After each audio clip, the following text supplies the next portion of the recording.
Sud Radio Berkov dans tous ses états.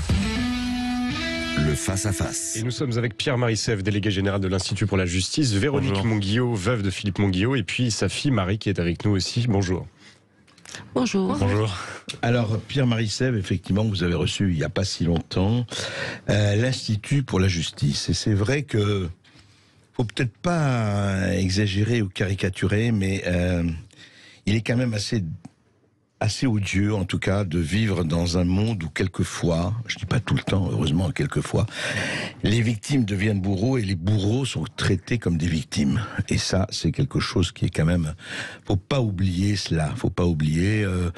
La plupart des gens dans la rue ou ailleurs ou dans un bus ou ailleurs n'ont rien demandé, n'ont pas agressé. Absolument. Et ils se font absolument taper, tuer, tabasser, violer ou voler alors qu'ils n'ont rien demandé. Donc on ne peut pas faire alors c'est très bien, bien sûr qu'il faut la défense, bien sûr qu'il faut toujours défendre et la présomption d'innocence, etc. Mais on ne peut pas traiter de la même façon effectivement victimes et bourreaux. Enfin, en tout cas c'est ce qu'on pense. Et justement vous êtes venu avec Madame Monguillot, Véronique Monguillot, la veuve de Philippe Monguillot, le chauffeur de bus, on se rappelle évidemment tout cela, et c'était en 2020, juillet 2020, ce qui s'est passé. Et je voudrais juste, on va pas retracer ça, effectivement, Madame Monguillot, on imagine, et vos filles, enfin ce que vous avez dû endurer, mais maintenant, ce que vous retenez de ça, c'est quoi? C'est cette espèce de violence gratuite, de violence totale, irraisonnée, réelle. Qu'est-ce que vous retenez de cela? À part, évidemment, l'essentiel, la perte, évidemment, de votre époux et d'un père. Oui, voilà. L'essentiel, évidemment, c'est la perte brutale, violente, extrêmement violente de mon époux, mes filles orphelines de leur papa. Voilà, vivre avec ça, c'est pas une vie, c'est une survie. Maintenant, ce que je retiens, c'est cette violence extrême qui est installée dans notre pays. Voilà, on tue pour un masque et un titre de transport à 1,20 €. Sans compter tout ce qui se passe à côté, tout ce qui s'est passé après. Mais la violence qu'il peut y avoir au quotidien. Voilà, il y a cette violence-là. Il y a la violence par un regard. Il y a la violence par une parole. Moi, ce que j'ai connu, mon pays, enfin la France, que je connais très bien, il y a 30 ans de ça, même avant, même après, pardon, c'était pas ça. Mais là, aujourd'hui, c'est le quotidien. Et le quotidien, on peut pas vivre comme ça. On survit. On sort. Vous voulez dire, en 30 ans, vous avez vu la différence? Vous avez eu le changement? Complètement. Oui, il y a un changement. Voilà, on laisse tout faire, on n'agit pas. Oui, on va faire ceci, oui, on va faire cela, et en fait, il n'y a rien qui est fait. Donc, c'est la porte ouverte à la violence quotidienne, tout le temps, tous les jours. Et pour un regard, pour X raisons, pour un regard, pour une place de parking, pour X raisons. Mais il n'y a rien de fondé. Il n'y a rien de fondé. Enfin, je veux dire, on peut régler des problèmes par la parole. On ne doit surtout pas régler des problèmes par la violence jusqu'à tuer. C'est impossible. Marie, vous le sentez aussi, vous êtes justement de plus jeune génération, vous sentez aussi un climat de violence? Je veux dire, est-ce qu'il est vraiment quotidien, ou en fait, voilà, à des moments ça explose, on ne sait pas pourquoi? Eh bien, c'est vrai que moi, quand je sors dans la rue maintenant toute seule, je suis pas sereine. Je me retourne toutes les minutes à regarder s'il n'y a pas quelqu'un qui m'a vu. Vous vivez où? À Bayonne, dans le sud-ouest. C'est ça. Et même dans une petite ville comme ça, hyper conviviale et tout, on est plus tranquille, quoi. Les transports, je les prends plus depuis Alors, attendez, vous ne pensez plus parce que ce qui est arrivé à votre père était horrible, ou parce que les médias donnent de façon régulière, ou parce que vous sentez qu'il y a un climat de... Non, je pense qu'on sent le climat de violence au quotidien. Ouais. Après, il y a forcément l'agression de papa qui a fait qu'on est encore plus sur le qui-vive. Bien sûr. Mais sinon, non, le climat de violence au quotidien, oui, clairement, quand je sors... au petit Bayonne avec des copines à moi et qu'on voit une rangée de 10 gars à regarder comme ça un peu ce qui se passe et tout, on se dit on reste à 4 minimum ensemble et on reste pas toute seule, quoi, parce que sinon... Vous ne sentez pas seule, quoi? Non, enfin, clairement pas. Carrément pas. Parce que vraiment, ce climat, je sais pas, une tension un peu autour de nous qui se met et... On n'est pas serein, quoi. Et même s'il n'y a pas eu échange, est-ce qu'il arrive quand vous fassiez... je dis pas agressé, mais interpellé, etc. Ça arrive, enfin interpellé, qu'on vous lance des mots, des noms, des choses comme ça. Ça m'arrive de me faire klaxonner comme ça sans aucune raison, qu'on me siffle. Ça m'arrive aussi. Et il y a 3-4 ans, là, les dernières fêtes de Bayonne qui se sont passées, ça m'est arrivé de me faire suivre jusqu'à quasiment la maison. Donc, sauf que la personne a vu que je faisais que me retourner et arrêter au bout d'un moment. J'ai voulu faire exprès d'aller voir une autre personne, une personne qui avait passé de bonnes fêtes et tout. Je voulais faire exprès de la connaître pour que cette personne derrière me lâche. Oui, je comprends. Parce que on n'est plus tranquille quand on sort, quoi. Alors on va parler de tout ça juste. Pierre-Marie Sève, on va avoir 1 heure pour parler de tout. Pierre-Marie Sève, vous êtes délégué général de l'Institut pour la justice. On vous avait déjà reçu et là, on vous reçoit plus longuement et ça les valait largement. En fait, en quelques mots, hein, avant les informations, est-ce que au fond, quand on entend, on l'a fait passer en début d'émission, vous savez cette phrase devenue célèbre de Éric Dupond-Moretti, l'actuel ministre de la Justice, il dit mais il n'y a pas d'insécurité, il y a un sentiment d'insécurité. Oui. Vous vous dites c'est pas seulement un sentiment. Hein. Je dis que c'est pas seulement un sentiment et j'aimerais revenir très rapidement sur ce qu'ont dit Véronique et Marie, avec qui on a pu discuter un petit peu et qui est un sentiment qui est partagé finalement par... vous avez posé les questions à elle, mais c'est vrai qu'on pourrait poser les questions à n'importe qui. On ressent un climat pesant, un climat tendu, et un climat où la violence peut sortir à n'importe quel moment en France. Et ça, il faut bien comprendre, je le dis, je le redis, et je voudrais encore le redire, que ça n'est pas une situation normale. La France est un cas à part. La France est dans une situation particulière de violence qui n'existe pas dans les autres pays, ou en tout cas beaucoup moins dans les autres pays, et notamment dans les autres pays occidentaux. Je vais prendre un seul exemple. Alors, on a parlé du sentiment d'insécurité. Il y a un classement qui est connu, dont je parle très souvent, qui est le classement Numbeo, qui classe justement les pays, selon les pays, comment est-ce que les habitants, les touristes se sentent. Donc, effectivement, on pourrait dire que c'est du sentiment d'insécurité. Et bon, il se trouve que la France est toujours en queue de classement européen. Et en Europe, il y a à peu près pas de pays en Europe dans lesquels on se sent plus en insécurité qu'en France. Donc c'est la première chose. Mais un deuxième exemple très simple, la violence, les statistiques sur la violence et sur la criminalité sont toujours difficiles à manipuler, mais il y a un indicateur qui est utile, c'est les homicides, tout bêtement. C'est le nombre de meurtres. Et sur cet indicateur-là, pareil, un seul exemple, l'Italie qui a toujours eu une mauvaise réputation, enfin toujours, ça fait quand même quelques décennies que ça s'est arrêté, mais traditionnellement l'Italie est plutôt la réputation de la mafia, la criminalité, etc. Voilà. Eh bien l'Italie, en 2020, il y a eu 250 homicides. C'est à peu près la même population que la France. En France, il y en a eu plus de 800. Donc vous imaginez, et les homicides, c'est uniquement la pointe de l'iceberg. Donc si on a 4 fois plus d'homicides en France qu'en Italie, c'est qu'on a 4 fois plus de toutes les violences confondues. Donc c'est la première chose, il faut bien se réaliser que la France est un cas à part et qu'il faut donc des moyens à part.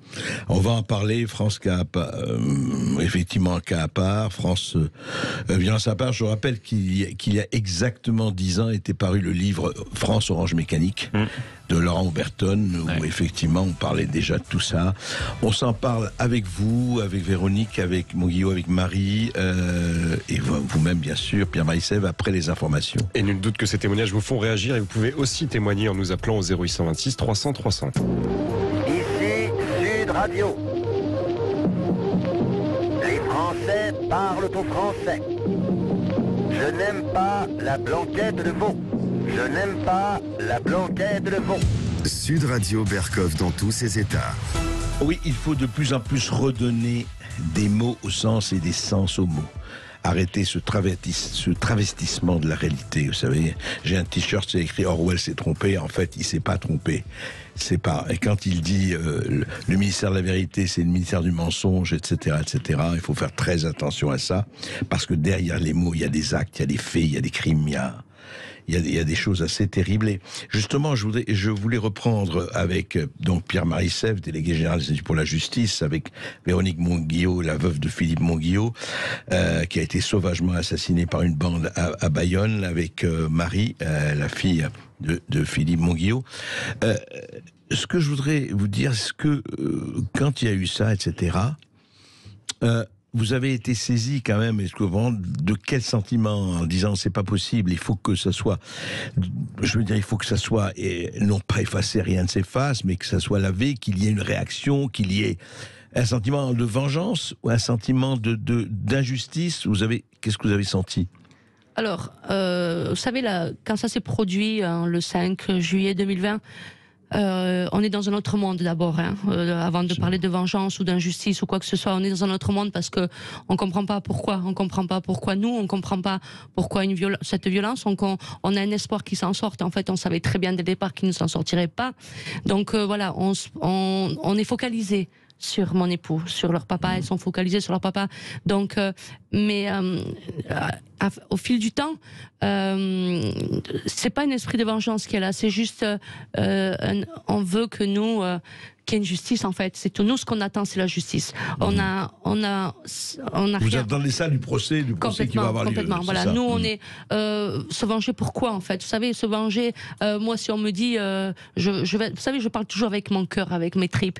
Si on me dit, Véro, faut que tu te venges, demain tu retrouves ton époux, mais je vais me venger, bien évidemment. Vous voyez. Mais bon, voilà. Moi, après, je suis pas quelqu'un de violent. Je suis pas quelqu'un de vulgaire. Tout ça, ça fait pas partie de ma vie. Et ça n'a jamais fait partie de ma vie. Et pas maintenant non plus. Moi, je sais qu'avec les filles, on a un combat qu'on est en train de faire depuis 20 mois. Mais par contre, on subit. On nous impose des choses. On subit. On doit subir. On subit la préparation du procès. On subit tout ça. On subit le fait qu'on doit aller aux assises. On subit le fait que ça va être, je sais pas, sur une semaine, 15 jours, j'en sais rien. Enfin, tout ça, je sais pas. Je regarde la télé, mais on n'a rien demandé, en fait. On n'a rien demandé. Et donc voilà, moi, d'esprit de vengeance, j'ai pas. Je veux juste, aujourd'hui, je le dirai jamais assez de toute manière, qu'il y ait enfin une justice exemplaire. Tout simplement. Que justice soit faite. Exactement, tout à fait. Marie, vous partagez le même sentiment? Ah oui, bien sûr. Au départ, forcément, comme maman disait, le jour de l'agression et les quelques jours qui ont suivi, on était vraiment dans une bulle au départ d'espoir. Et après, il y a eu tout et son contraire qui a été dit. Mais on voulait le meilleur pour papa, le dernier hommage, le plus beau des hommages qu'on pouvait faire. Et après, forcément, il y a eu les avocats qui venaient à la maison, la préparation du procès, nous, nos études à côté. Donc c'est hyper compliqué aussi. Bien sûr. Et à alterner toute cette tristesse, tout ce combat. Comment réagissent vos camarades ou les gens autour de vous? Aussi bien, franchement. Un choc national, et j'irai même au-delà, un choc international. Voilà. Déjà national parce que vous savez, Bayonne, tout le monde connaît Bayonne, enfin beaucoup, c'est une petite ville, tout le monde se connaît. Mon époux est quelqu'un, je dis parce que... Mais je comprends. Voilà, vous avez compris, j'ai pas besoin d'aller plus loin. Mon époux est quelqu'un qui aime le respect, les valeurs les valeurs humaines, tout simplement. Et voilà, et beaucoup de personnes discutaient avec lui. Voilà, c'est quelqu'un de très ouvert à tout le monde. Donc les gens qui ont côtoyé, qui ont connu Philippe, mais un choc, mais ça a été l'effet d'un cataclysme. Voilà, la réaction, ça a été terrible pour tout le monde. Même, vous voyez, encore aujourd'hui, 20 mois après, on voit des personnes qui ne nous connaissent pas forcément, mais qui nous croisent et qui nous reconnaissent parce qu'on nous a vus dans les médias, parce qu'on nous a entendus, on nous a lus dans les journaux, ainsi de suite, et qui, voilà, et qui même qui ne nous connaissent pas et qui nous disent qu'ils sont choqués par ce qui s'est passé. Donc moi, ce que je retiens, c'est ce choc national pour énormément, mais énormément de citoyens. Alors justement, un autre choc qu'a connu Lauriane Berken. Lauriane Berken, en novembre 2006, effectivement, elle était âgée de 15 ans à l'époque. Elle a été victime d'un viol en Réunion. 2 jeunes hommes sont identifiés. Après 5 ans de prison, la peine initiale était de 6 ans. L'un des agresseurs, l'un des deux, est embauché par la mairie du village en tant que réinsertion. Dans la mairie du village où vivait Lauriane. Elle l'a recroisé donc comme agent municipal. Elle est partie. Bonjour Lauriane Berken. Bonjour. Bonjour et merci de témoigner avec nous là dans notre émission à Sud Radio. Je ne sais pas si j'ai bien résumé la chose, mais effectivement vous avez eu donc ça, vous avez eu l'un de vos agresseurs, l'un de vos prédateurs, de vos violeurs qui a été engagé par la mairie, enfin engagé en stage de réinsertion par la mairie du village où vous viviez à l'époque. Oui, exactement, oui. Il a purgé sa peine de prison. Oui. Et puis, un jour, en allant au village pour emmener notre fils à l'école, je l'ai aperçu en tenue d'agent communal. Oui. Et voilà. Ouais. Ça, c'était... Et vous avez allé, à ce moment-là, vous avez réagi comment quand vous l'avez... Ben, c'est un peu un état, comment on peut dire, c'est indescriptible finalement. C'est beaucoup de colère, énormément de colère, de la haine, vraiment beaucoup de haine aussi de le voir comme ça, presque face à face. Hein. Et ben voilà, j'ai demandé un rendez-vous avec le nom de mon village à l'époque pour comprendre pourquoi cette embauche. Oui. Et voilà. Et on vous l'a dit. Qu'est-ce qu'on vous a dit quand vous avez demandé? Vous êtes allé donc à la municipalité. On vous a dit quoi? On vous a dit bon, ben voilà, c'est comme ça, ou bien on a réagi autrement? Ah non, le maire m'a dit, il a fait une peine de prison, c'est bon, donc pour nous, on le réembauche, voilà, tout simplement. D'accord. Et vous êtes parti il y a longtemps. Vous avez quitté ce village il y a longtemps déjà? Ça va faire 4 ans maintenant, oui. D'accord. Et comment vous réagissez? Vous avez peut-être, je ne sais pas, écouté ce qu'on dit effectivement, et aussi bien Pierre-Marie Sèvres que Véronique et Marie Monguillot. Est-ce que ce qui se passe, je vous demande, parce que là où souvent, est-ce qu'on le porte quand même toute sa vie? On arrive effectivement, et j'espère heureusement, à mettre ça de côté ou pas, Lauriane? Alors, j'ai réussi, on peut dire, à aller de l'avant. Je vais beaucoup mieux. Oui. Mais je pense que je porterai ça toute ma vie, oui, effectivement, oui. Oui. C'était quelqu'un quand même présent. Oui. Et effectivement, c'est quelque chose... c'est vraiment ça, justement, restez avec nous. Pierre-Marie Sèvres, au fond, et vous faites un travail important à l'Institut pour la justice. Au fond, ce que vous visez, c'est au moins qu'il y ait un équilibre par rapport à une peine, et on l'a vu là, qui ne part pas. C'est un passé qui ne peut pas passer, de toute façon. Évidemment, quand on perd quelqu'un, ou quand on a une agression très forte, ça passe pas. Enfin, c'est là, même si on peut surmonter certaines choses. Et au fond, vous, alors sur le plan plus général, vous visez quoi? Plus d'équilibre, parce que vous estimez que l'équilibre, en tout cas en France, est rompu? Alors, plusieurs choses. Déjà, on vise à ce que les victimes soient entendues. Et pour ça, je vous remercie vraiment, André Berkoff, de cette invitation. Et nous, de manière générale, on a l'impression que les victimes, et là, typiquement, dans le cas de Lauriane, c'est flagrant, elle n'a pas été entendue par le maire du village. Ouais. Sa peine a été complètement... on est passé outre, on n'en a rien eu à faire, si je peux... Oui, sauf que je ne veux pas faire l'avocat du diable, mais il dit, oui, écoutez, il a payé, il a fait 5 ans de prison, et puis voilà, peut dire... On peut faire preuve d'humanité, il faut se mettre à la place des autres, et malheureusement, c'est ça que ressentent trop souvent les victimes, c'est qu'on ne se met pas à leur place. C'est très difficile, effectivement, d'imaginer, de compatir avec une victime. Ça peut être très difficile d'imaginer la douleur qui a été vécue. Je pense évidemment à la douleur qu'ont connue la famille Monguillot, qui doit être, que j'ai moi-même peine à imaginer, mais donc, la première chose, c'est qu'on écoute ces victimes. Parce que on les a écoutées, c'est déjà pas mal. Dans un deuxième temps, on vise une réforme générale de la justice, puisqu'il y a tout un tas de problèmes. Alors là, on en évoque quelques-uns. Notamment, vous avez évoqué l'équilibre des droits de la victime et de l'accusation et de la défense. Mais de manière générale, on veut réformer la justice parce que on estime que la justice aujourd'hui est devenue trop laxiste et par son laxisme, elle crée un sentiment d'impunité chez les délinquants et les criminels. Et par ce sentiment d'impunité, elle crée l'insécurité directement. C'est un raisonnement logique. Quand la justice ne fait pas son travail, l'impunité se développe. Quand l'impunité se développe, on a l'insécurité qui se développe. Donc c'est, de manière générale, c'est ça notre combat. Après, directement sur l'équilibre des droits des victimes, oui, aujourd'hui, ça date d'il y a plusieurs siècles. C'est notre modèle, le modèle inquisitoire français à la base, donc le modèle de justice, prévoit un déséquilibre des droits entre la défense et l'accusation. Mais malheureusement, depuis 20 ans, les droits de la défense, donc les droits des agresseurs, ont été très largement augmentés. Ça fait 20 ans que la Cour européenne des droits de l'homme, la Cour de justice de l'Union européenne, les cours de cassation augmentent, et même le législateur, donc le Parlement aussi a voté des lois qui augmentent les droits des agresseurs. Mais les droits des victimes, eux, n'ont pas changé. Donc typiquement, Véronique, je peux vous le dire, là, en procès d'assises, malheureusement, si jamais la peine qui est prononcée est inférieure à ce que le procureur a demandé, mais que le procureur ne fait pas appel, vous n'aurez pas le droit de faire appel. Et c'est un manque flagrant. Nous, il nous semble que les victimes... Oui, vous dire, si le procureur ne fait pas appel, les victimes ou la famille des victimes n'ont pas le droit de faire rien appel. faire. Voilà. Et nous, on pense, c'est une des propositions, une des nombreuses propositions qu'on porte, on pense que les victimes devraient avoir le droit de faire appel pour les parties civiles, donc les victimes, lorsque la peine n'est pas à la hauteur de ce qui a été requis par le procureur en cour d'assises. On en reparle tout de suite après une toute petite pause. À tout de suite. Et vous l'aurez compris, cette émission est faite pour vous donner la parole, alors que ce soit pour réagir ou témoigner, vous nous appelez au 0826 300 300. Les Français parlent au français. Les carottes sont cuites. Les carottes sont cuites. Sud Radio Berkov dans tous ses états.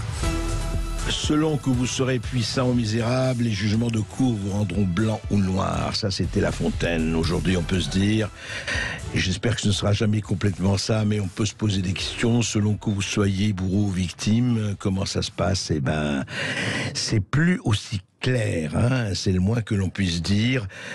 Lauriane Berken, aujourd'hui, vous, après ce qui s'est passé, heureusement, c'est du passé, mais comme vous dites, bon, on vit avec. Est-ce que vous êtes pour une justice, pour une...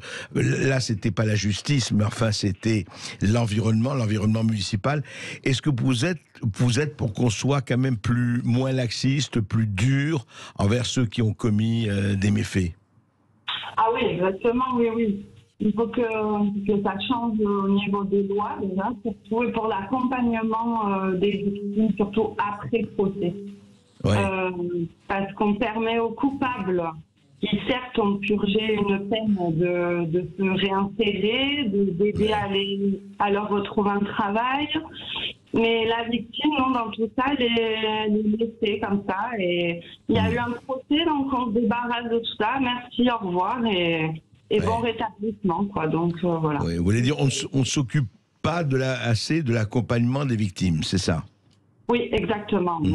D'accord. Et surtout, si on veut un suivi, il faut que, c'est tout à nos frais, quoi. Donc. D'accord. Voilà. Bon, il y a ça, effectivement, mais vous savez, on pourrait citer des cas et on pourrait faire 5 heures d'émission là-dessus parce qu'il y a des choses quand même hallucinantes. Je ne vais pas vous lire tout, mais enfin, faut aussi quand même juste deux cas.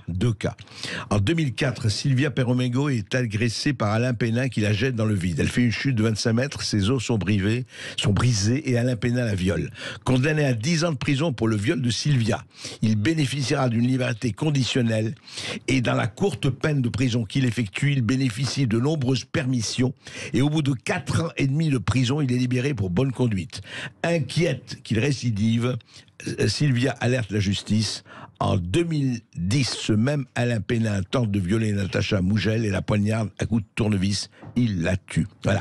Voilà, peine, bonne conduite, peine conditionnelle, d'accord, très bien, effectivement, pas question de rester en prison toute sa vie. Oui, mais et les autres? Comme disait quelqu'un, vous savez, il y a une phrase formidable.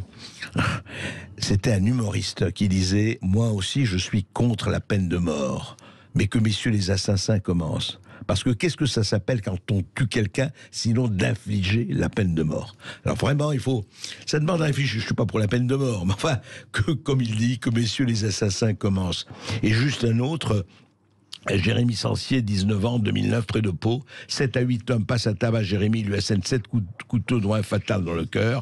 5 sont interpellés. L'un passe aux aveux. Et au bout de 2 ans de prison, il est relâché pour vice de procédure. Là aussi, il y aurait à dire sur les vices de procédure. Et sans aucun contrôle judiciaire. Le vice de procédure est le suivant. Là, tenez-vous, accrochez-vous, auditeurs de Sud Radio. Les avocats avaient demandé dans un délai de 3 mois, oui, c'est ça, il avait demandé un rapport dans un délai de 3 mois, ça a été transmis au bout de 5 mois, donc, oui, on a perdu 2 mois, donc l'un des agresseurs a été libéré, etc., et a déménagé juste à côté d'où habitaient les parents de Jérémy. Inquiet de se faire justice lui-même, le père de Jérémy a déjà failli commettre l'irréparable, ça veut dire se venger, effectivement. Le couple a donc fui la France. Le couple, c'est-à-dire les parents de Jérémy, assassinés, etc., ont dû quitter la France. Leurs amis, leurs familles. Hein. Ouais.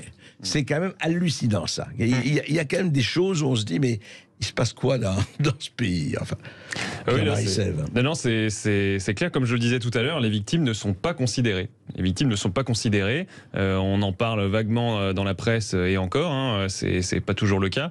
Et puis, une fois que la justice a fait son travail, qu'elle fait d'ailleurs pas toujours très bien, même souvent pas bien du tout, pour toutes sortes de raisons qu'on pourrait expliquer, mais ensuite les victimes sont laissées livrer à elles-mêmes et ce sont elles qui subissent en silence, puisque c'est ça qui est arrivé pour Joël et Corinne Sancier, donc les parents de Jérémy. Ils ont dû partir parce qu'ils n'avaient aucun recours contre la décision du meurtrier de leur fils de s'installer à 10 minutes de chez eux, quoi. Ouais, donc, alors, il ne faut pas généraliser. Il y a des magistrats qui font très bien leur travail. Et la justice fait aussi son travail. Heureusement, et j'espère que pour vous, la justice fera évidemment son travail et du mieux possible.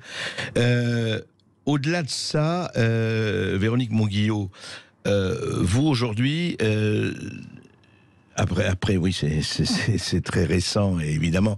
Mais vous estimez, par exemple, vous seriez non pas satisfaite, mais rassurée. Qu'est-ce qui vous, soulagerait, entre guillemets, par rapport à une décision de justice attendue? Qu'est-ce que vous attendez? Moi, en fait, c'est très simple. Moi, que j'attends que la justice donne la peine maximale. Alors, je vais pas prononcer le mot perpétuité parce que j'entends ça à la télé, le mot perpétuité. Et en fait, il faut bien se dire que la perpétuité n'existe pas en France. Alors, des fois, on entend des trucs, mais arrêtons de prononcer ce mot qui n'existe pas. Moi, ça me sidère. Quand j'entends ça, ça me sidère. Bon, bref. Mais en fait, il fallait le dire. C'est les victimes qui prennent perpétuité. Et d'ailleurs, une vraie question, pourquoi il n'y a pas de perpétuité? Voilà. Enfin, c'est une vraie question. Enfin bon. Ouais. Du coup, c'est 18 ans la perpétuité. Ça, il faut bien le comprendre. Pas plus. C'est 18 ans.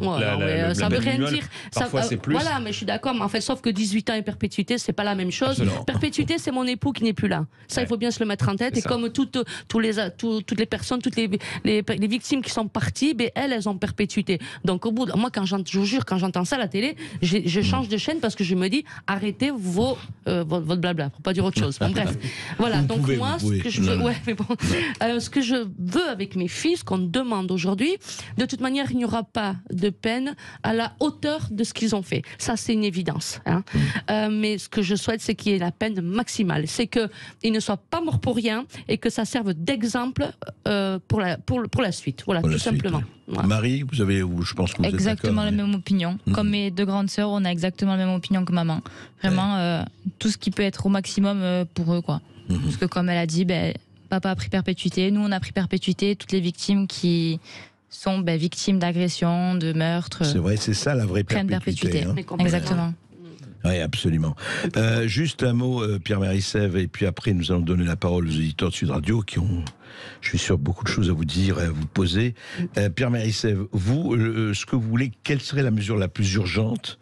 Il y a toujours des mesures urgentes, mais disons la priorité. Pour vous, Institut pour la justice, quelle serait la priorité? Qu'est-ce qu'il faudrait introduire de prioritaire? Alors nous luttons contre la justice laxiste, et la première cause de la justice laxiste, alors comme vous l'avez dit, il y a plein de mesures qu'il faut mettre en place, mais la première, le goulot d'étranglement de toutes les mesures, c'est le nombre de places de prison. Ça, il faut le dire, il faut le répéter. En France, nous n'avons pas assez de places de prison. Nous incarcérons par habitant moins que la moyenne et que la médiane européenne, alors que nous avons une population plus criminogène. Donc il y a peut-être un petit problème à ce niveau-là. Donc en urgence, le chiffre qu'on dit, actuellement, il y a un petit peu plus de 60 000 places de prison en France. Le chiffre qui sort régulièrement, ça serait 100 000 places de prison. Vous imaginez, c'est énorme. On a mis 40 ans à construire 40 000, donc les 40 000 suivantes, on ne sait pas en combien de temps on les aura. Donc c'est 100 000 places de prison. Maintenant, puis le personnel, et puis etc. Absolument. Les surveillants pénitentiaires, etc. Oui. Qui est d'ailleurs un gros problème. Les surveillants pénitentiaires, on en manque terriblement. C'est un vrai sujet. On manque vraiment de surveillants pénitentiaires. La moyenne d'admission des surveillants pénitentiaires au dernier examen, c'est 4 sur 20. Ils sont obligés de baisser la moyenne parce que sinon ils n'ont pas assez de candidats. Ils ne peuvent pas embaucher. Oui. Même en mettant 4 sur 20 de moyenne, ils n'ont pas assez de candidats pour embaucher. Donc il y a un vrai sujet à ce niveau-là. C'est les places de prison, à mon avis, qui est la raison, qui est la mesure la plus urgente à mettre en place. Maintenant, une fois qu'on a ça, il va falloir détricoter. En fait, le problème, c'est que depuis les années 80, puisque nous manquions de places de prison, les politiques ont dit très bien, on va tout faire pour que les délinquants n'aillent pas en prison. Donc par la loi, il y a tout un tas de lois. Alors on peut en citer, il y en a 4 qui sont un peu emblématiques. La loi Perben, 2004, Dati, Taubira et Belloubet. Voilà. Ces lois-là ont fait une chose, évitons le recours à la prison et détricotons toutes les peines. Donc une fois qu'on aura ces places de prison, les moins de 2 ans, moins de 6 mois, etc. Exactement. Vous avez une peine de moins de 6 mois de prison. imaginons, j'ai commis un délit, pour moins de 6 mois de prison, il faut quand même y aller maintenant. Je suis condamné à 5 mois de prison ferme au tribunal. Ah oui, je vais repartir libre. Et dans la loi, le juge n'a pas le droit de m'envoyer en prison. Juste un mot, avant de prendre des auditeurs. Les agresseurs de votre mari sont en prison, sont libres, sont quoi? Oui, non, ils sont en prison. Ils sont en prison. Bon. Et on se retrouve dans un instant, c'est le moment où vous allez pouvoir prendre la parole au 0826 300 300 jusqu'à 14h. Ici Sud Radio. Les Français parlent au français. Je n'aime pas la blanquette de veau. Je n'aime pas la blanquette de veau. Sud Radio Berkov dans tous ses états. Et les témoignages de la famille Monguillot et de Madame Berken ont fait réagir Isabelle qui nous appelle de Paris et qui a un autre témoignage à nous faire. Bonjour Isabelle. Bonjour Isabelle. Allô, oui, bonjour André Berkov. Bonjour. Oui, bonjour. Oui, je vous appelle pour faire un témoignage. J'ai vécu 17 ans dans un appartement, dans un logement social. Oui. Et au-dessus, j'avais une famille nombreuse de dealers. Ils faisaient de la prostitution aussi. Ils étaient déjà connus des services de police. Et moi, j'étais en dessous et j'ai souffert pendant 17 ans. Dès que j'ouvrais ma porte pour aller dehors et pour descendre les escaliers, parce qu'il n'y avait pas d'ascenseur, ils me croisaient, ils me crachaient sur mon visage. J'ai eu le droit une fois par mois à des crachats sur mon visage. Après, c'était des insultes. Je vous passe, c'était ta mère la pute tout le temps. Après, c'était, ils m'ont tabassé un jour. Un des membres de la famille m'a tabassé en 2 temps, en bas de l'immeuble. Après, je suis partie chercher du secours. Elle m'a rattrapée dans la rue. Elle m'a retabassé, arraché les cheveux. J'ai été rouée de coups de pied. Personne n'a bougé pour moi. Je voyais un voisin qui regardait tout par la fenêtre. Il n'a rien fait pour moi. Je me suis relevée. Je suis partie chercher du secours chez un monsieur qui était très gentil. Il a appelé la police, il a appelé les pompiers et voilà. Et la justice n'a jamais été rendue. Car en plus, il faut savoir que les gens, des fois qui vous tabassent, cette personne-là, ce jour-là, vous savez ce qu'elle a fait, André Berkov? Elle a été portée plainte aussi contre moi, avant moi au commissariat, pour dire que c'était moi qui l'avais tabassé. Et j'ai jamais tabassé qui que ce soit de mon vivant sur cette terre. Et en plus, il signe des faux témoignages. Et quand on m'a appelé au commissariat, déjà, cette personne ne s'est même pas présentée en face de moi pour s'expliquer. Après, j'ai été convoquée dans une maison de justice en tant que victime. Et là, vous savez quelle horreur, André Berkov. Le délégué du procureur que j'avais en face de moi, vous savez ce qu'elle a eu le culot de me dire? Madame, ne recommencez plus jamais à violenter cette femme. Je dis, pardon, monsieur, c'est elle qui m'a tabassé, c'est elle qui m'a roué de coups dans la rue, c'est elle qui m'a arraché les cheveux, et vous me dites le contraire. Mais excusez-moi, mais votre justice, elle est complètement corrompue. Alors moi, je lui ai dit, monsieur le délégué du procureur, c'est comme si moi, je vous faisais signer un papier comme quoi je sais que vous n'êtes pas un alcoolique et je vous fais signer que vous buvez tous les jours. Et là, je peux vous dire, André Berkov, il a réfléchi et il a changé la phrase. Et il a bien mis que je n'avais jamais tabassé cette personne. Vous vous rendez compte?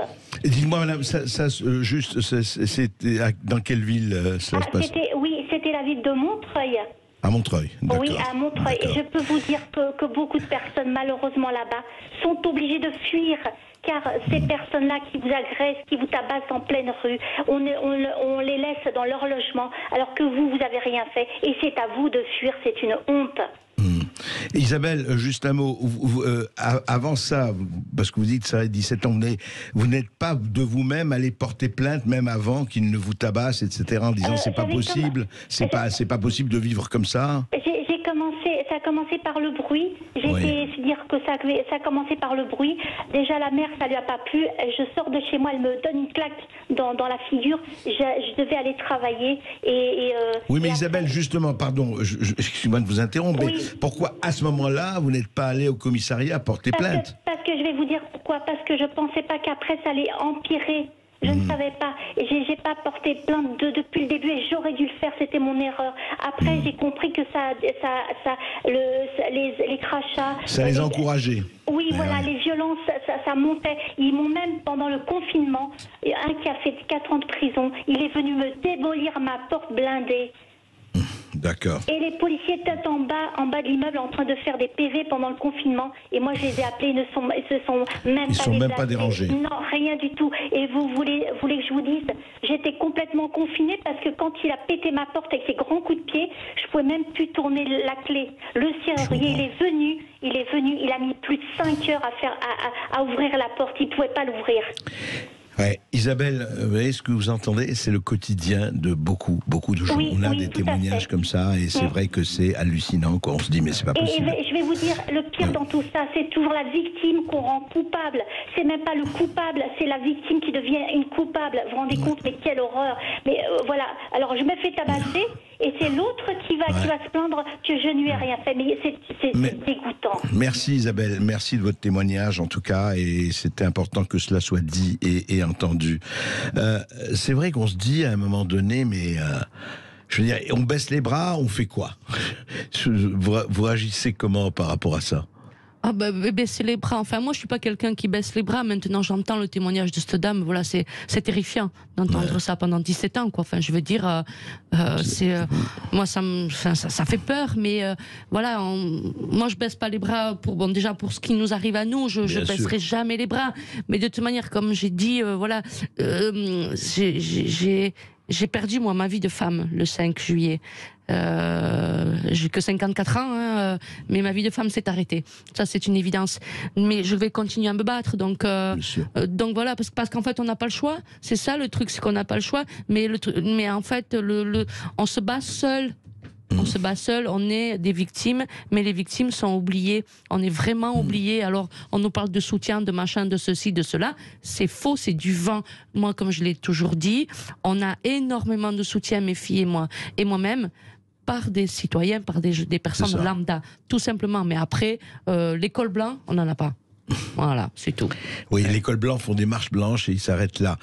Juste Pierre-Marie Sève, on entend le témoignage d'Isabelle, on entend tout cela. Juste un mot, est-ce qu'il ne devrait pas y avoir, je ne sais pas, est-ce qu'il y a des numéros verts? Parce qu'il y a où on peut appeler, où ça existe quand même. Ça existe, c'est sûr qu'on ne peut pas dire qu'il y a absolument rien qui est fait. Il y a beaucoup trop peu qui est fait. D'ailleurs, il y a beaucoup trop peu, mais les gens ne sont pas au courant même qu'ils ont accès à ces numéros-là. Quand vous allez dans un commissariat, il n'y a pas écrit en gros un numéro, si vous êtes victime, appelez ici à ce numéro. Ça n'existe pas. Donc il y a beaucoup plus qui pourrait être fait, ça c'est évident. Oui, parce qu'il y a des institutions, il y a des numéros, etc. Oui, il y a certaines, il y a la commission d'indemnisation des victimes, il y a certaines choses qu'ils ont faites, mais c'est beaucoup trop peu. Augustin. En tout cas, le numéro le plus efficace, c'est le 0826 300 300. Et nous sommes avec Bernard qui nous appelle du Lot. Bonjour Bernard. Oui, bonjour Bernard. Bonjour. Eh bien, moi je vous appelle parce que finalement, on a une école de la violence qui commence avec la prime enfance, où les enfants à l'heure actuelle regardent sur des portables ou sur des ordinateurs des films de violence. On leur inculque la violence. Vous regardez à l'heure actuelle à la télévision ou au cinéma, on vous présente des séries américaines qui sont bourrées de violence. Et pour les esprits faibles, eh bien, c'est une façon de leur imprimer la violence, et eux, ils trouvent ça la banalise, ils trouvent ça presque normal, et un jour, ça les attrape, et voilà ce que ça donne. Oui, je ne sais pas, Bernard, on pourrait dire ça, mais vous savez, la violence, elle est pas, enfin, la violence au cinéma ou à la télévision n'est pas nouvelle, elle existe depuis des décennies et beaucoup plus. Je me demande si c'est ça vraiment qui influence. Je ne dis pas que ça ne joue pas, mais je crois que c'est vraiment pas la chose la plus importante. La chose la plus importante, c'est quand on apprend dans les bandes, dans les clans autour de soi, la culture de l'impunité. Et la culture de l'impunité me paraît effectivement le facteur le plus dangereux. Augustin. Alors justement, on va parler de ça, et on va parler effectivement de ce qu'il faut faire. Soyons que on a commencé avec Pierre-Marie Sève les mesures concrètes. Je voudrais savoir qu'est-ce qui fait au fond que on essaye toujours, et enfin pas partout bien sûr, la culture de l'excuse. Ça a marqué, c'est-à-dire que quand il y a quelque chose de particulièrement violent, on dit oui, il a fait ça, mais parce que la société, ceci, il a souffert, il est lui-même victime, l'éducation, la pauvreté, etc. C'est-à-dire tous les gens qui cherchent une explication dans l'économique, alors que effectivement, il y a énormément de gens qui vivent de manière extrêmement précaire et qui ne se transforment pas en criminels pour autant, quoi. Oui, ça c'est un mythe, c'est l'occasion d'en parler. La pauvreté n'est pas la cause de la délinquance. Il faut bien le comprendre. Pour ça, on peut prendre plusieurs exemples. Premièrement, au niveau macroéconomique, dans tout un tas de moments de l'histoire, on s'est rendu compte que, alors que la situation économique était très mauvaise, typiquement la dépression de 1929 aux États-Unis, la situation économique, le chômage double en l'espace d'1 ou 2 ans. La délinquance, elle diminue. Vous allez prendre en France, il y a un exemple très connu, Lionel Jospin qui avait dit, je ne sais pas si vous vous souvenez, en 2002, juste avant les élections, il disait, ah oui, alors c'était un bel aveu d'ailleurs, il disait, j'ai cru qu'en faisant diminuer le chômage, on ferait diminuer la délinquance, on a fait diminuer le chômage, ça n'a pas fait diminuer la délinquance. Effectivement, quand on regarde les chiffres, la situation économique de la France s'était améliorée entre 1997 et 2002, donc sous les 5 ans de Lionel Jospin, or la délinquance continue d'augmenter. Donc, et puis parallèlement, ce qui explique plutôt la délinquance, là c'est tout un tas d'études criminologiques qui disent que les comportements qui mènent à commettre des violences quand on est adulte, on peut les déceler très jeune. C'est l'absence de limites, une éducation incohérente, l'absence de volonté de se contrôler. Donc c'est beaucoup plus compliqué que ça. Et au contraire, de dire que la pauvreté est la cause de délinquance, ça ne fait qu'enfermer les familles pauvres, les enfants de ces familles-là, par une espèce d'humanisme mal placé, déjà par avance dans une culture de l'excuse. Et à mon avis, ça ne peut que les pousser à commettre de la délinquance, puisque ça les excuse par avance. Donc c'est évident. Et on se retrouve dans un instant. Vous nous appelez au 0826 300 300. C'est Sud Radio. Les Français parlent au français. Les carottes sont cuites. Les carottes sont cuites. Sud Radio Berkov dans tous ses états. Ouais, et les victimes dans tous leurs états aussi, et ô combien. On parle de justement justice en France, où on en est, avec Pierre-Marie Sèvres, délégué général de l'Institut pour la justice, avec Véronique Monguillot et Marie Monguillot. On a eu, et je remercie Lauriane Berken. Véronique Monguillot, justement, on parlait avec Pierre-Marie Sèvres du lien supposé entre, société, ils n'ont pas eu la chance économique, ils sont nés dans la pauvreté, etc., etc. Et vous disiez hors antenne que c'est pas ça le facteur qui a joué, et la preuve, vous avez un exemple. Exactement, moi j'ai une preuve concrète, voilà. Quand on ne parle pas de pauvreté, que ceci, cela, et que à cause de la pauvreté, on peut vriller. Il faut arrêter au bout d'un moment. Moi, mon époux, je vais vous dire un truc, son papa est décédé, il avait 42 ans. Philippe était le frère aîné, donc il avait 14 ans quand il a perdu son père. Il a été travailler pour entretenir une famille, c'est-à-dire sa maman, ses frères et sœurs, à l'âge de 14 ans. Très proche de son papa, très traumatisé, mais il s'est accroché, il a été bossé, il a aidé sa maman, ils ont mangé tous les jours, même si ça a été très dur. La pauvreté était installée quand même, mais c'est pas pour autant qu'il a vrillé. Au contraire, il s'est accroché et il avait réussi. Donc comment arrête de me raconter des salades, tout simplement. Nous avons des appels avec Pierre qui nous appelle justement des Landes. Bonjour Pierre. Oui, bonjour Pierre. Bonjour. Oui, bonjour.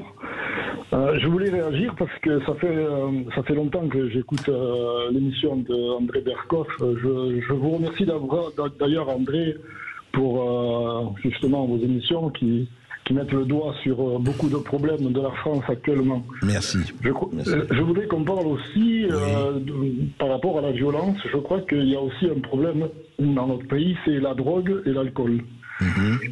Bien souvent, on s'aperçoit qu'il y a beaucoup de personnes qui commettent des actes de délinquance et de violence qui sont souvent sous l'emprise de la drogue et de l'alcool. C'est un gros problème en France. Ça explose. Et justement, je pense que à Bayonne, que je connais, ça fait plus de 30 ans que j'habite dans la région, je me suis aperçu qu'il y a une explosion justement à ce niveau-là, sur la drogue et sur l'alcool, qui fait que les personnes sont souvent dans des états qui ne se rendent même pas compte de ce qu'ils font. Oui. Alors, c'est intéressant ce que vous dites. Vous savez, la drogue et l'alcool, mais parlons que de la drogue, vous savez, c'est un sacré business. Vous savez que rien qu'en France, je rappelle que le chiffre d'affaires des deals, c'est 3 milliards d'euros par an. Chiffre d'affaires, 3 milliards d'euros par an. Mais Paul Marissev, Pierre Marissev, pardon, est-ce qu'on voit effectivement la drogue jouer un rôle, enfin j'imagine quand même, dans la violence, c'est clair. Alors, il y a un très bon exemple, ce sont les MNA. Donc les mineurs isolés, mineurs non accompagnés, qui sont un nouveau type de violence qui existe depuis, je dirais 5 ans, ça fait pas beaucoup plus que ça. Ils sont des mineurs qui arrivent du Maghreb, bien souvent, parfois d'Afrique subsaharienne, mais ceux qui commettent des délits sont plutôt maghrébins, algériens ou marocains, qui sont des jeunes qui ont eu des vies catastrophiques, évidemment, on n'a rien à dire. Mais ils sont sous l'emprise de la drogue continue, et sous l'emprise de la drogue, ils commettent des actes absolument innommable, absolument immonde. J'en ai encore vu un hier en Italie, un jeune homme de 17 ans qui est violé par 2 Tunisiens. Il lui demande de le conduire chez lui, dans la banlieue de Rome, de le conduire chez lui, et il demande, avec le couteau sous la gorge du jeune, à violer la mère. Vous imaginez à quel point c'est de la violence à laquelle nous, on n'est plus prêt on n'est plus habitué à cette violence-là. Et cette violence-là, elle arrive en France. On voit des affaires tous les jours, il y a tout le temps des MNA, même dans le métro à Paris, on en croise tous les jours des MNA. Et souvent sous l'emprise ou trafiquants eux-mêmes, etc. Sous l'emprise. Alors eux, ils sont essentiellement... souvent, ce sont des trafiquants sous l'emprise qui sont vraiment le bas de l'échelle de la drogue. Ce sont vraiment les... Sauf que le bas de l'échelle, les chauffeurs, vous savez, touchent 100 € par jour. Oui, absolument. Oui, c'est vrai. Ça. Après, souvent, ils doivent repayer pour consommer. Mais oui, alors eux sont sous l'emprise de la drogue. Et effectivement, il y a un vrai problème à ce niveau-là. Ils sont, alors je sais plus quel était le nom, la Ritaline, je crois. Donc il y a des drogues comme ça qui circulent. Et à cause de ces drogues, on pousse des jeunes vers une violence extrême. Encore un facteur, oui. Et nous sommes maintenant avec Mélissa de Toulouse qui souhaitait réagir à ce que disait Bernard sur l'influence supposée des jeux vidéo sur la violence. Bonjour Mélissa. Bonjour Mélissa. Oui. Bonjour à tous. Oui, j'ai entendu parler des jeux vidéo comme d'un facteur de violence, oui. Un facteur de violence, d'une éducation à la violence. Alors, je voudrais juste dire que, en fait, depuis les Grecs, l'image de la violence c'est au fil de catharsis. C'est-à-dire que depuis les Grecs, on a les théâtres dans lesquels il y a tous les incestes, tous les crimes de violence. On donnait les chrétiens à manger au lion dès l'Antiquité, enfin pas seulement d'ailleurs, mais vraiment horrible et violent sur le plan moral, sur le plan psychologique et sur le plan physique. De toute façon, la catharsis, c'est un principe qui sert précisément à faire exprimer les violences qui sont malheureusement des pulsions humaines, virtuellement, par projection, de sorte qu'elles ne s'expriment pas dans la réalité. Donc je ne pense pas qu'il faille faire des jeux vidéo incoupables, même pas forcément des séries télévisées, même si je pense qu'on pourrait un petit peu diversifier les programmes.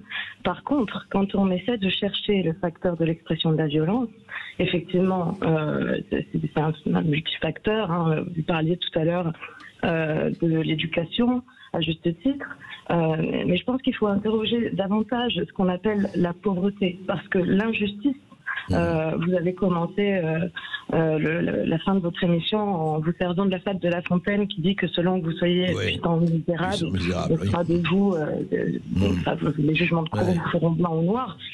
Quand on se rend compte qu'on ne peut plus se faire justice que soi-même, parce qu'il y a des défauts, parfois institutionnels, je pense que c'est à ce moment-là que être victime et être coupable peut se confondre et qu'on finit par, ça c'est décrit par l'histoire depuis très longtemps, que quand on n'a plus que ça, quand on ne croit plus en quelque chose de plus fort que soi pour se protéger, c'est vrai. À ce moment-là. Oui, Mélissa, moi je donnerais un bémol, vous avez tout à fait raison, mais une chose, par exemple, si je suis effectivement damné de la terre ou miséreux, tout ça, la violence, bien sûr qu'elle peut avoir, même je dirais sa légitimité, mais retournons-la contre les auteurs de ce système, et non pas contre des gens qui n'ont rien à faire. C'est ça le vrai problème. Alors vous allez me dire, on n'a pas cette capacité de raisonnement, mais vous le savez très bien, il y a la racaille d'en bas et il y a la racaille d'en haut. Nous aimerions effectivement, je crois, que si on est victime, on se retourne vers ceux qui vous ont rendu victime, je veux dire par là, contre les contempteurs peut-être d'un système injuste et visé, mais pas visé n'importe qui passe par là. C'est ça le problème. Je suis complètement d'accord avec vous, mais je pense qu'effectivement le fait de voir qu'éventuellement ça puisse marcher, j'explique pas, j'explique, je justifie pas. Non, bien sûr. Peut effectivement entraîner la dérive de la corruption, d'autant que le phénomène que vous décrivez, qui consiste à se retourner contre le coupable, c'est un phénomène de vengeance, là où ceux qui cherchent à se faire justice soi-même parfois, et je ne sais pas à quel point je suis hors sujet en disant ça parce que j'ai pas pu suivre toute l'émission, ne cherchent à se sauver plutôt qu'à se venger. Et peut-être que petit à petit, en s'écartant d'une justice plus conventionnelle et peut-être plus juste sans doute, on finit par ne plus avoir de discernement. Non, tout à fait. Non, mais c'est un autre sujet, c'est une autre discussion qu'on fera. Mais effectivement, ce qu'il faut se dire, c'est que si ce sont des victimes du système qui veulent réagir, ce n'est pas en allant faire acte de violence à droite et à gauche qu'ils affaibliront le système. Au contraire, ils le renforceront. Et c'est tout le problème, effectivement, de cela. Oui, Augustin. Et rapidement, nous sommes avec Alain qui nous appelle des Bouches-du-Rhône. Bonjour Alain. Oui, bonjour à tous, bonjour Merkov, bonjour les filles. Alors attention à votre haut-parleur. Oui, attention, oui. Si vous avez votre haut-parleur, enlevez-le parce que c'est haché, s'il vous plaît. Est-ce que ça va mieux? Oui, ça va mieux là. Voilà, je suis désolé. Oui, bonjour, merci pour votre émission. Je vous ai juste témoigné, comme a dit votre invité. Moi, j'ai quitté l'école à 13 ans, j'ai travaillé pour ma famille, ce qui ne m'a pas empêché de réussir. Un groupe que j'ai. Et je voudrais dire qu'à l'époque, il y avait le patronage. Le patronage, oui. Oui, et qui aidait les jeunes en difficulté. Il n'y avait pas les éducateurs comme le pouvoir Mitterrand a mis en place. On leur a donné beaucoup d'excuses. Et ça n'empêche pas, si vous voulez, la réussite de certains parce qu'il fallait travailler. Ouais. Aujourd'hui, les aides sociales sont trop importantes. Oui, vous voulez dire qu'il y a une culture d'assister et donc cette culture d'assister augmente la culture de l'excuse. C'est ce que vous voulez dire? Bien sûr, bien sûr, absolument. Il y a l'excuse parce qu'on devient des assistés. On reste devant les immeubles, et comme disait votre prédécesseur, disait la drogue, l'alcool. Oui, tout ça, c'est des facilités, oui. Ouais. Et ça, c'est un grand problème civilisationnel, il faut le dire. En attendant, effectivement, encore une fois, il faudrait que cette espèce comment dirais-je, de cette espèce d'injustice permanente, en tout cas, cesse ou au moins diminue, parce que c'est ça qui n'est pas possible. Alors, on sait que ça va se passer, on sait qu'on ne vit pas au paradis avec les petites fleurs et les roses, mais quand même, on peut essayer. Je rappellerai juste quelque chose. À New York, qui est la capitale mondiale de la délinquance, que je connais bien, où on ne pouvait pas circuler dans certains quartiers, mais littéralement. Mais c'était impossible. Mais la drogue, non mais je veux dire, tout le quartier, enfin, je ne vais pas rentrer dans le détail.